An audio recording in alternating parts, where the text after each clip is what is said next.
Hey guys, my name is Di Woolridge. I'm a poet, storyteller and spoken word artiste. And I know that sounds quite pretentious, doesn't it? But essentially what all that means is that I love using words.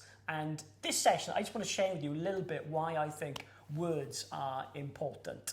A few years ago I used to do something called performance poetry, and I really enjoyed the kind of nature of taking a poem that I'd written and speaking it out in a poetic way. And after that, I kind of realized that it's something called spoken word, and I didn't realize that before.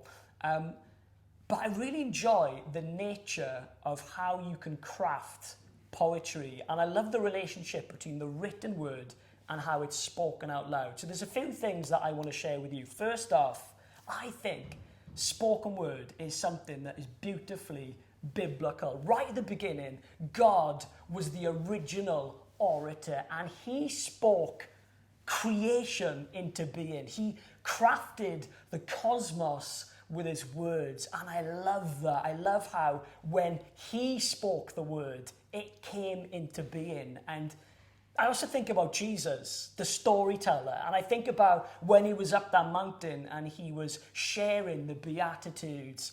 Blessed are the ones. And you kind of think about how he used words and how he used repetition to really hone the truth of who the Father is. And I love that. And I think there's different poetic devices that spoken word uses to really capture our imagination and to help us get the truth so that it lands. And so it's not just white noise, but that this truth is kind of honed and crafted, and it doesn't just stay here, but actually lands in our soul. And I think spoken word and poetry can do that. And I think Jesus was the master poet and storyteller.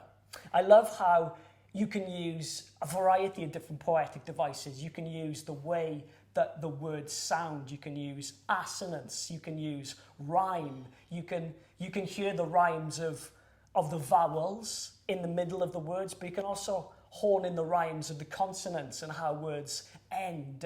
And you can really craft something that has rhythm and has cadence and has flow and has rhythm. And I love thinking about how I can shape words to be off the rhymes, kind of even if they're mid-sentence. But that's just technique, right? I mean, the important thing for me is to recognize that spoken word is, in and of itself, it's a vehicle of communication. And I think right now it's one of the prominent ways that we listen and we hear, because we're all about quick consumption, aren't we? Through social media, through memes, through GIFs, or whatever it is that you watch. And I think spoken word, if it's crafted, if every word that is used, there's a reason for it being there. And if the message lands in such a way where it really cuts through the nib of an issue, I think it can be really powerful.